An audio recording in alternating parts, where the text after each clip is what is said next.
Million million view হয়েছিল, million million ভাই আমার, শত শত মিলিয়ন ভিউ হয়েছিল। আমার বক্তব্যকে কাটিং করে করে পৃথিবীর বিভিন্ন দেশের ইউটিউবাররা বক্তব্য তৈরি করেছিল। 1 থেকে 1.5 মাসের মধ্যে অ্যাডাম আর ইভের ক্যারেক্টার বন্ধ হয়েছিল। আপনারা জানেন আমি সেই সময় বলেছিলাম যে অ্যাডাম আর ইভ, অ্যাডাম মিন্স আদম according to Christianity, according to ইহুদিজম, খ্রিস্টানিজম, এই সমস্ত ভাষাতে আমরা বলি আদম, তারা বলে অ্যাডাম। আমরা বলি হাওয়া, মা হাওয়া, তারা বলে ইভ। আমরা বলি দাউদ, তারা বলে ডেভিড। আমরা বলি হযরত ঈসা, তারা বলে ভাই আমার মোজেস। আমরা বলি ঈসা, তারা বলে যিশু। আমরা বলি মুসা, তারা বলে মোজেস। আমরা বলি সুলাইমান, তারা বলে সুলেমান। আমরা বলি ইব্রাহিম, তারা বলে আব্রাহাম। আমরা বলি মারিয়াম, তারা বলে মেরি। নামগুলো চেঞ্জ। এই অ্যাডাম বলতে তারা বুঝিয়েছিল আদম নবীকে। হে তরুণ যুবকেরা, কথায় কথা বেড়ে যায়। এখনো অনেক ছেলেরা free fire, PUBG online game খেলে। আমি আজও বলে দিয়ে যাচ্ছি, সেদিনে বলেছিলাম অনলাইন গেমগুলো খেলা হারাম। আজও বলে যাচ্ছি, যে সমস্ত যুবকেরা ছেলেরা free fire, PUBG online game ঘন্টার পর ঘন্টা খেলে, আজও বলে দিয়ে যাচ্ছি এগুলো খেলা হারাম, হারাম, হারাম।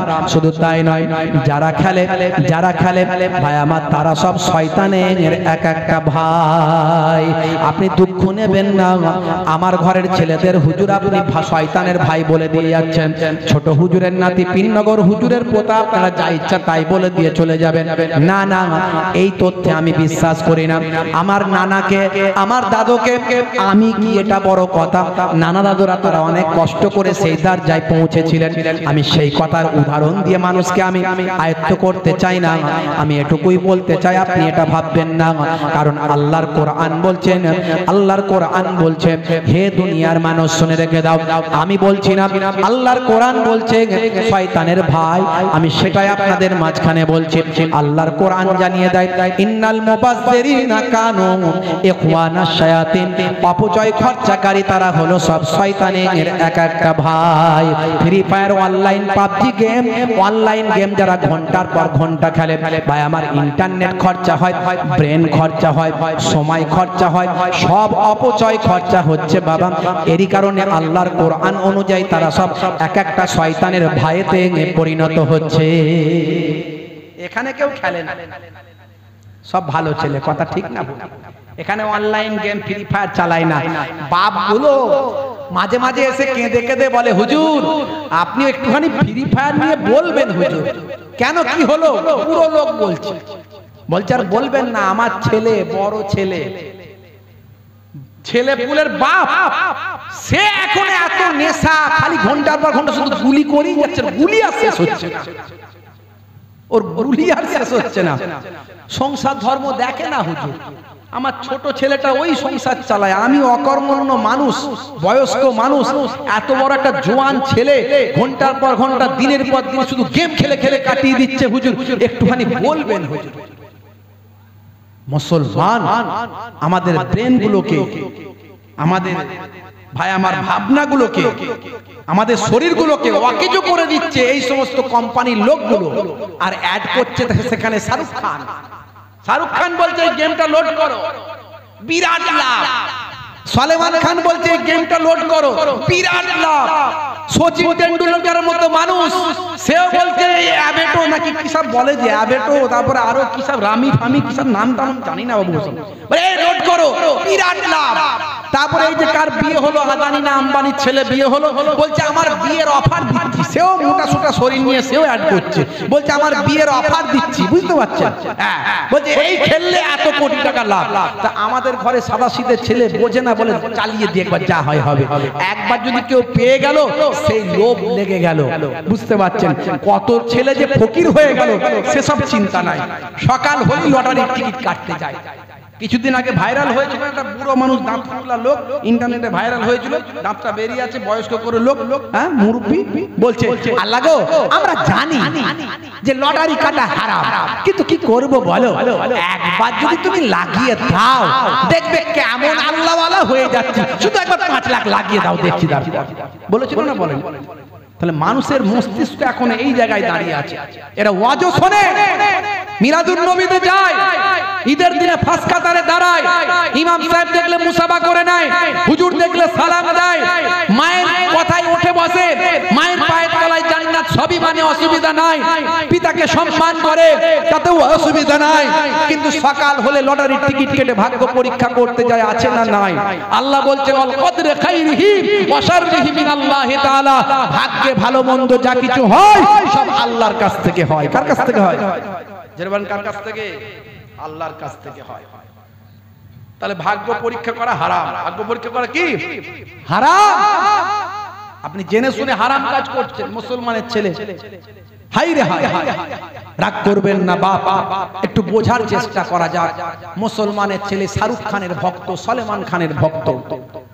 আজকালকার পোলা দেখো সঠিক পথে চলে না, পিতামাতা গুরুজনের কথা তারা শোনে না। আজকালকার পোলা দেখো সঠিক পথে চলে না, পিতামাতা গুরুজনের কথা তারা শোনে না।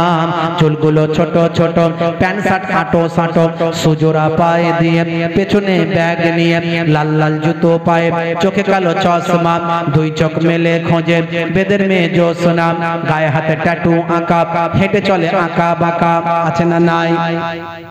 মুসলমানের ছেলে কানে দুল, কানে দুল, হাতে বালা, আর রূপোর চেন। কতজনকে যে খুলিয়েছি কোনো ঠিক নাই। রূপোর চেন, বালা, কানে দুল। আমি তুমি মেয়ে ছেলে না বেটা ছেলে আমাকে আগে বলো। হাসছে শুধু, হাসছো মানে? বালা কারা পড়বে? মেয়েরা। দুল কারা পড়বে? মেয়েরা। বড় লম্বা চুল কারা রাখবে? মেয়েরা। আল্লাহর নবী বলেছেন, লাআনা রাসূলুল্লাহ সাল্লাল্লাহু আলাইহি ওয়াসাল্লাম আর রাজুলু ইয়ালবাসু লিবসাতাল মারআতি ওয়াল মারআতা তালবাসু লিবসাতার রাজুল। ওই সমস্ত পুরুষ আর মহিলারা তারা ধ্বংসপ্রাপ্ত, তাদের উপর লানত যে পুরুষরা মহিলাদের অনুকরণ করে, মহিলারা পুরুষদের অনুকরণ করে। তাহলে তুমি কানে দুল পরেছো, হাতে বালা, তুমি জানো না মুসলমানদের জন্য, পুরুষদের জন্য, মুসলিম পুরুষদের জন্য সোনা রূপা পরা হারাম? জানো না? রূপা 4 আনা চলবে, পুরুষদের জন্য 4 আনা। এই যে পড়ে আছে 4 আনা। আর তুমি মোটা মোটা আংটি, মোটা মোটা বালা, কানে দুল, সে কোথায় পেলে? আমার আল্লাহ বলছেন, বাল তুসিরুনাল হায়াতাদ দুনিয়া ওয়াল আখিরাতু খায়রু ওয়া আবকা। এই দুনিয়া হলো তোমাদের জন্য ক্ষণস্থায়ী, পরকাল হলো তোমাদের জন্য চিরস্থায়ী। তাহলে এই দুনিয়া ক্ষণস্থায়ী, অল্প দিনে। আপনারা ওয়াজে শুনেন না যে কিয়ামতের দিন হবে একটা 50,000 বছরের? শুনেছেন না শুনেননি? ওয়াজে শুনেছেন তো 50,000 বছরের একটা দিন। তাহলে 50,000 বছর, আর আপনি এখানে বেঁচে আছেন 50 বছর। 50,000 বছরের কাছে 50 বছর কতক্ষণ? অনুপাত করুন, অনুপাত করুন। কয়েক মিনিট বা কয়েক সেকেন্ড হবে। তাহলে কয়েক মিনিট, সেই অনুপাতে কয়েক মিনিট বা কয়েক সেকেন্ড আপনি পৃথিবীতে আছেন। এই পৃথিবীতে আমার আমার করছেন কেন? সব আমার, সব আমার, সব আমার। আল্লাহ যতটুকু দিয়েছে ততটুকুই আপনার, যতটুকু ভোগ করছেন ততটুকুই আপনার। যেগুলো রয়ে গেল ওগুলো আপনার নয়। ও আপনার আর ভোগ হবে না, আপনার ছেলেরা ভোগ করবে, আপনার ছেলেরা ভোগ করবে। এই কথাগুলো আমার খারাপ লাগছে না তো? আপনাদের রাগ করছেন না তো? একটু মন দিয়ে শোনেন বাবা মা, ভাইরা আমার, তরুণ যুবকেরা আমার। আমি কথা কোনো শেষ করিনি, ডিউ ডেভিসের কথা থেকে ফিরে এসেছি এখানে। মুসলমানের ছেলে, হাই রে হাই, কি নাম? নাম কি? মুসলমানের ছেলে নাম রেখেছে ডায়মন্ড। নাম রেখেছে ডায়মন্ড। হাতে ধরেছে স্মার্টফোন, কানে লাগিয়েছে হেডফোন, গান শুনছে পাগল মন। ফারিস্তা বলবে শোন, কবরে গেলে বুঝবি তখন। মুসলমানের ছেলে, হাই রে হাই। হে তরুণ যুবকেরা, কানেতে আছে দুল, মাথাতে লম্বা চুল, বলছে তোরা যা করছিস সব বেটা ভুল। মুসলমানের ছেলে গায়ে হাতে ট্যাটু আঁকা, হেঁটে চলে আঁকা বাঁকা। কাছে গেলে দেখা যায় সুস্থ ছেলে না, তিরঙ্গার দুর্গন্ধে টেকা যায় না, তিরঙ্গার দুর্গন্ধে টেকা যায় না। আজকালকার পোলা দেখো সঠিক পথে চলে না, পিতামাতা গুরুজনের কথা তারা শোনে না। নেশাখোর, পাত্তাখোর, গাঁজাখোর, মদখোর, তারিখোর, জেনাখোর, ব্যভিচারখোর, লটারিখোর, এমন কোন জিনিস নাই যে মুসলমানের ছেলের ট্যাগে নেয়। সবার কথা বলছি না, আপনি ভাববেন সবাইকে বলছেন, না না সবাইকে বলছি না। এত নেশা গায়ের পাশে দাঁড়ানো যায় না, রাত দিন সিগারেটের ধোঁয়া মারছে, সাদা সাদা লুঙ্গি, সাদা সাদা জামা। ঈদের দিনে সব এসেছে বিদেশ থেকে, হাতে বালা, কানে দুল, সব পালসার বড় বড় সব কি সব R15 আরো কি কি গাড়ি সব আছে। কোথায় এই ধাবাতে, কোথায় ওই ধাবাতে, কোথায় ওই ঘুমটিতে, কোথায় ওই ঘুমটিতে ওই হাই করছে, আর বড় বড় লম্বা লম্বা সিগারেটের ধোঁয়া মারছে। বিরাট পয়সাওয়ালা হয়েছে, বুঝতে পারছো? হাই রে। অথচ আল্লাহ বলছেন, বান্দারে এ দুনিয়া ক্ষণস্থায়ী, পরকাল চিরস্থায়ী। একটু ভেবে দেখো, চিন্তা করে দেখো, যেখানটা বসবে সেখানটা চষে দিয়ে বেরিয়ে যাবে, খালি পুচ পুচ। 12 বছর আর ঘাস জন্মাবে না। আমার তো একদম সহ্য হয় না এই বিড়ি, সিগারেট আর তিরঙ্গা গুটকার গন্ধ। এই মাঝে মাঝে যখন মুসাফা করতে আসে, আমি সব জায়গায় বলি তাই বলছি, হ্যাঁ, তো মুখটাকে ঘুরিয়ে নিই আমি। কিন্তু হলে কি হবে, অনেকে তো আছে এই পুচপুচ করে ফেলে আর বলে হুজুর একটু দেখা করব, মুসাফা করব। আর মুসাফা করবে তো হাতটা বাড়িয়ে দিলাম, সর্বনাশ, দেখি কি হয়। ও বাবা, মুসাফা করলে কি হবে? এই হাত ওখানে মুসাফা করে কানের কাছে এসে আবার কথা বলবে, হুজুর দুয়া করবেন, যেই বলল বুঝতে পারছো? নেশা মুক্ত জীবন যাপন করুন, জীবনটা ধন্য হয়ে যাবে। মদ খেলে 3টে লাভ, আমি এর আগেও বলেছি, মদ খেলে 3টে লাভ। কি লাভ? ঘরে চোর পড়বে না, কুকুর কাছে আসবে না, আর বুড়ো হবে না। চোর পড়বে কি করে? রাত দিন তো জেগেই থাকবে। চোর বলবে বেটা জেগে আছে, যাবো কি করে? কুকুর আসবে কি করে? হাতে তোমার লাঠি থাকবে, ও লাঠি দেখে কুকুর ভয় দৌড়েছে, ও নিজের জ্বালায় অস্থির, কুকুর কুকুরের জ্বালায় অস্থির। লাঠি দেখে কুকুর মার টান দৌড়। আর বুড়ো হবে না। বুড়ো হবে কি করে? বুড়ো হওয়ার আগে পটল ডাঙায় চলে যাবে। মদ খেলে 3টে লাভ, সিগারেট খেলে 1টা লাভ। সেটা কি? এই আমাদের ভিতরের পার্টস গুলো দেখবেন, যেমন গরু জবাই করে জানতে পারে, গরুর ভিতরে গোস্ত ফোস্ত সব যা কিছু আছে, মাল মশলা সব কালো না লাল টাইপের। কিরকম কালো না লাল? লাল টাইপের, সব কালো নয়। গোস্ত টোস্ত যা কিছু আছে দেখবেন সব লাল টাইপের। আর আমাদের ভিতরেও লাল, কিন্তু এই সিগারেটের ধোঁয়া ঢুকে ঢুকে সব মাল কালো হয়ে গেছে। সব অল্প দিনের মধ্যে শ্বাসকষ্টের প্রবলেম হবে। বাথরুমে ঢুকলে তারপরে কি হবে? ওপরে ধোঁয়া না মারলে নিচের মাল ক্লিয়ার হবে না। এই হলো লাভ বিড়ি সিগারেট খেলে। আর যারা তিরঙ্গা গুটকা চালায়, রজনীগন্ধা ভালো চলছে ধান্দা, খাচ্ছে রজনীগন্ধা, মার্কেটে অশান্তি, চালাচ্ছে শান্তি। এদের ট্যাগ গুলো খুঁজে দেখবেন 10টা 12টা করে প্রোডাক্ট বেরোবে শুধু, বুঝতে পারছেন? এদের দেখবেন কি হবে, নার্ভের প্রবলেম হয়ে যাবে। অল্প কিছুদিন পরে এদের নার্ভের প্রবলেম হয়ে যাবে, আর যৌন রোগের সমস্যা হয়ে যাবে, এদের সমস্যা তৈরি হয়ে যাবে। তাই আমি বলবো নেশামুক্ত জীবন যাপন করুন। আজকে বিজ্ঞান বলছে নেশামুক্ত জীবন যাপন করতে, বিজ্ঞানের গবেষণায় যেটা প্রমাণ হচ্ছে, 1450 বছর আগে আল্লাহর নবী বলছেন, কি বলছেন? কুল্লু মুসকিরিন হারাম, প্রত্যেক নেশা হলো হারাম। হে দুনিয়ার মানুষ, তোমরা নেশামুক্ত জীবন যাপন করো। অনেকে ফতোয়া দেয়, বেটা ছেলে নেশা না করলে লোকে বেটা ছেলে বলবে না। তো ভাই, তাহলে আমি কি জানি না? আমি তো নেশা করি না। আমাকে লোকে মাঝে মাঝে বলে, মেহমানরা জলসায় গেলে, হুজুর পান খাবেন না? খাই না। তাহলে কি খান হুজুর? দোক্তা ফোক্তা খান নাকি? না, ওসবও খাই না। তাহলে কি খান হুজুর? এখন তো সব হাইফাই হুজুর, হাইব্রিড হুজুর, সব এখন হাইফাই হুজুর সব রজনীগন্ধা খায়। আপনারা চলে না কেন? ওসবও চলে না। তাহলে খানটা হুজুর কেন? কিছুই খায় না। আল্লাহর নবী বলেছেন নেশামুক্ত জীবন যাপন। হে তরুণ যুবকেরা, হে আমার বন্ধুরা, শুনে রেখে দিন বাবা, জেনে রেখে দেন। হে মুসলমান, একটুখানি আল্লাহর পথে আসুন, রাসূলের পথে আসুন। কুল্লু নাফসিন যায়কাতুল মউত, প্রত্যেক প্রাণী মাত্রই মৃত্যুর আস্বাদ গ্রহণ করবে। মরতে আপনাকে আমাকে হবে। মৃত্যু যখন হবে আল্লাহর দরবারে প্রস্তুতি নিয়ে চলুন। বিদেশে গেলে প্রস্তুত হতে হয়, আল্লাহর দরবারে কবরের মতো জায়গায় যাবেন, কবরের মতো মানজিলে যাবেন, প্রস্তুত হয়ে চলুন বাবা। এর জন্য আল্লাহ এবং রাসূলের পথে আসুন। হে তরুণ যুবকেরা, আমি আপনি আমার আপনার বাপ মুসলমান, দাদু মুসলমান, নানা মুসলমান, আমার আপনার ভাই, আমার ঘরেতে কোরআন আছে, আমার আপনার ঘরেতে আলেম ওলামারা আছে, আমার আপনার ঘরেতে ভাই আমার ইসলাম আছে, দ্বীন আছে। আমি আপনি মসজিদ পেয়েছি, আমি আপনি নামাজ পেয়েছি, ইবাদত পেয়েছি, সব কিছু পেয়েছি।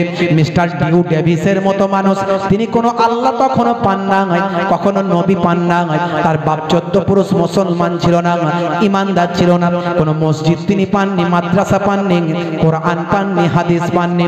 হে তরুণ যুবকেরা, কত কষ্ট করে কোরআন পরীক্ষা করছেন, কত কষ্ট করে আল্লাহকে পাচ্ছেন। ভাইরা আমার, মিস্টার ডিউ ডেভিস বলেন, আমি 2 নাম্বার শর্তটা মেলাতে শুরু করলাম। আমি কোরআন মাজিদটা খুলে সারা কোরআন মাজিদটা আমি বঙ্গানুবাদ বা সারা কোরআন মাজিদটা আমি ট্রান্সলেশন করে পড়তে শুরু করলাম। আমি দেখলাম কোরআন মাজিদের মধ্যে ভাই আমার এমন কোনো জায়গা নাই যে এক জায়গার বক্তব্যের সঙ্গে অন্য জায়গার বক্তব্যের মতো পার্থক্য আছে। হে তরুণ যুবকেরা, হে আমার মুরব্বিয়ানেরা, শুনে রেখে দিন বাবা, জেনে রেখে দিন বাবা। ভাই আমার, যে জায়গায় নামাজ পড়তে বলা হয়েছে, কোন জায়গায় নামাজকে নিষিদ্ধ করা হয়নি। মদ খাওয়াকে আল্লাহ হারাম করেছেন, কোথাও মদ খাওয়া আমার আল্লাহ হালাল করেন না।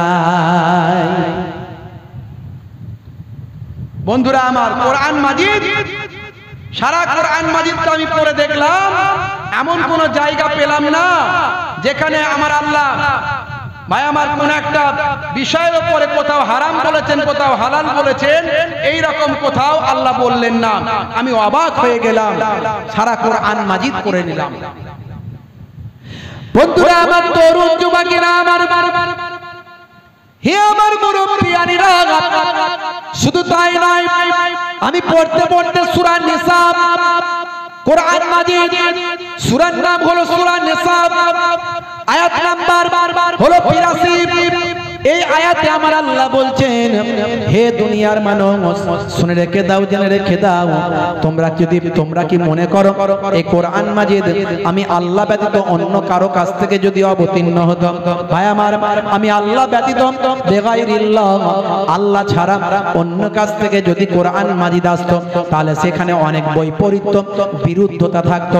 সারা কোরআন মাজিদ পড়ে দেখুন, কোরআন মাজিদে একটা শব্দের সঙ্গে, একটা বাক্যের সঙ্গে অন্য বাক্যের বিরুদ্ধাচরণ নাই, একটা বাক্যের সঙ্গে অন্য বাক্যের কোনো বৈপরীত্য সারা কোরআন মাজিদ পড়েও আমি বিউটিফুল কোথাও খুঁজে পেলাম না। আমার 2 নাম্বার শর্তটা কোরআন মাজিদ থেকে আমি পেয়ে গেলাম। জোরে হবে না? আর জোরে হবে না? বন্ধুরা আমার, তরুণ যুবকেরা আমার, হে আমার মুরব্বিয়ানেরা, শুনে রেখে দিন বাবা, জেনে রেখে দেন। এবার মিস্টার ডিউ ডেভিস তিনি বলেন, আমার 3 নাম্বার শর্তটা মেলানোর আমি চেষ্টা করলাম। 3 নাম্বার শর্তটা কি ছিল?